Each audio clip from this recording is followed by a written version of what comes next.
Hello दोस्तों, आपको स्वागत है आपका अपना YouTube channel biology research centre Barauni में।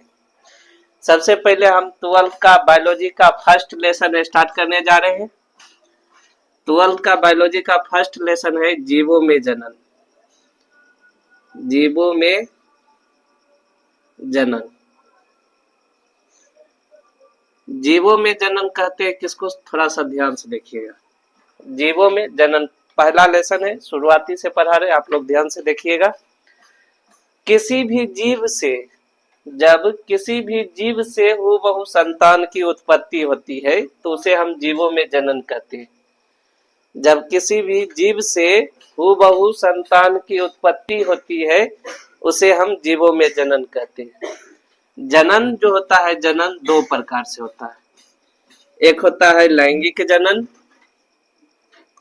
लैंगिक जनन, और दूसरा होता है अलैंगिक जनन। अलैंगिक जनन,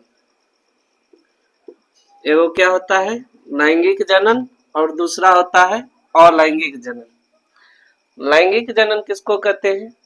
जब दो भिन्न भिन्न लिंग वाले व्यक्ति, एक मेल और दूसरा फीमेल, जब दो भिन्न भिन्न लिंग वाले व्यक्ति आपस में भाग लेते हैं उससे जो संतान की उत्पत्ति होती है उसे हम लैंगिक जनन कहते हैं। दो भिन्न भिन्न लिंग वाले व्यक्ति आपस में भाग लेते हैं, उससे जो संतान की उत्पत्ति होती है उसे हम लैंगिक जनन कहते हैं।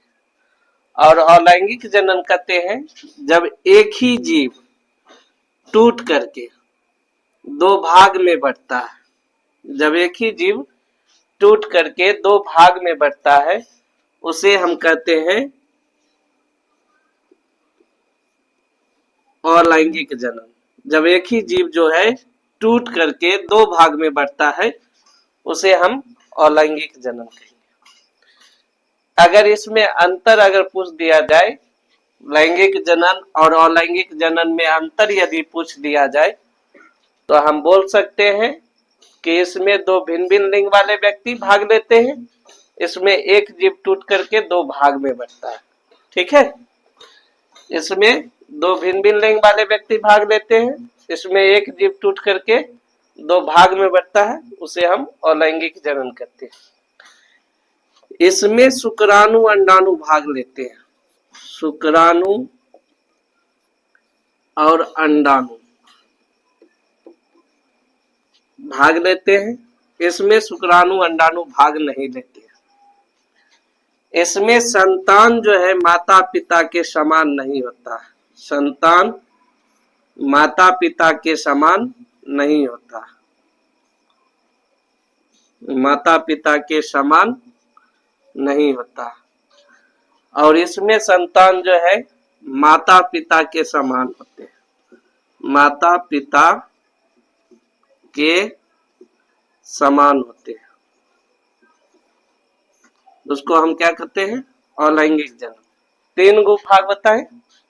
पहला बोले दो भिन्न भिन्न लिंग वाले व्यक्ति भाग लेते हैं, उससे जो संतान की उत्पत्ति होती है उसे लैंगिक जनन कहते हैं। एक ही जीव टूट करके दो समान भाग में बढ़ता है उसे अलैंगिक जनन कहते हैं। ठीक है, इसमें शुक्राणु अंडाणु भाग लेते हैं, इसमें शुक्राणु अंडाणु भाग नहीं लेते। इसमें संतान माता पिता के समान होते हैं और इसमें संतान जो है माता पिता के समान, इसमें समान होते हैं और इसमें समान नहीं होते। ठीक है, आगे देखिए, इसमें कोई दिक्कत नहीं।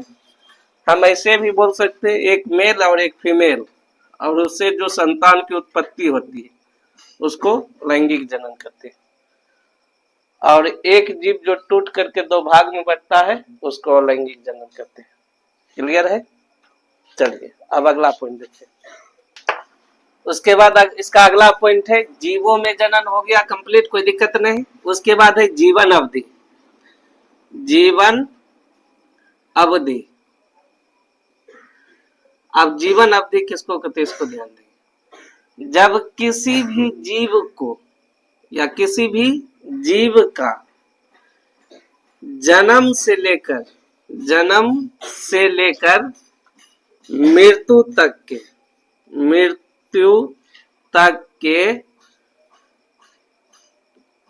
समय को जीवन अवधि कहती है। जीवन अवधि किसको कहेंगे? जब किसी भी जीव के जन्म से लेकर के मृत्यु तक के समय अवधि को क्या कहेंगे? जीवन अवधि कहेंगे। जैसे में मनुष्य का जीवन अवधि होता है 60 वर्ष, मनुष्य का जीवन अवधि 60 वर्ष। उसी प्रकार से घरेलू मक्खी का, सबका जो है जीवन अवधि अलग अलग होता है। ठीक है, सबका जीवन अवधि क्या होता है? अलग अलग होता है। कोई दिक्कत नहीं है। अब उसके बाद अगला पॉइंट देखिए, इसमें कोई दिक्कत नहीं है। ठीक है, उसके बाद ध्यान दीजिए। चलिए, जीवन अवधि समझ में आ गया। उसके बाद आगे देखिए। सबसे पहले हम इसमें बताए थे जनन में कि एक जीव, या फिर लैंगिक जनन में चर्चा किए थे। लैंगिक जनन में चर्चा किए थे कि इसमें शुक्राणु अंडाणु भाग लेते। जब शुक्राणु और अंडाणु भाग लेगा तो उसमें निषेचन की क्रिया होगी।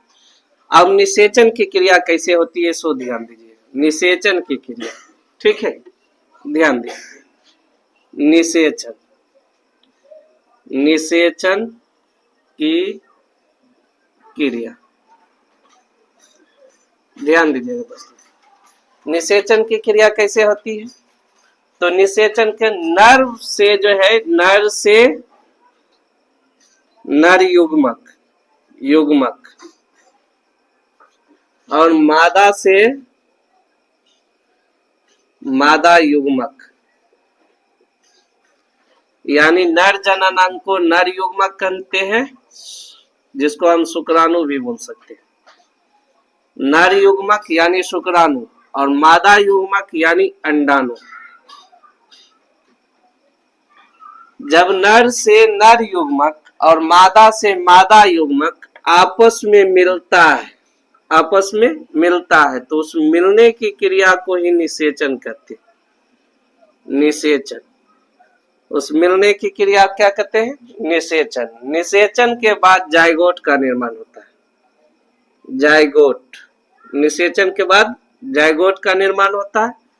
जायगोट के बाद भ्रूण का निर्माण होता है। अब भ्रूण के बाद संतान की उत्पत्ति होती है। संतान की उत्पत्ति होती है। क्या बोले? नर से नर युग्मक और मादा से मादा युग्मक जब आपस में मिलता है तो मिलने की क्रिया को क्या कहते हैं? निषेचन।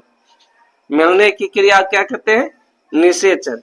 निषेचन के 1.5 माह बाद जायगोट का निर्माण होता है और जायगोट से 3 माह के बाद भ्रूण का निर्माण होता है।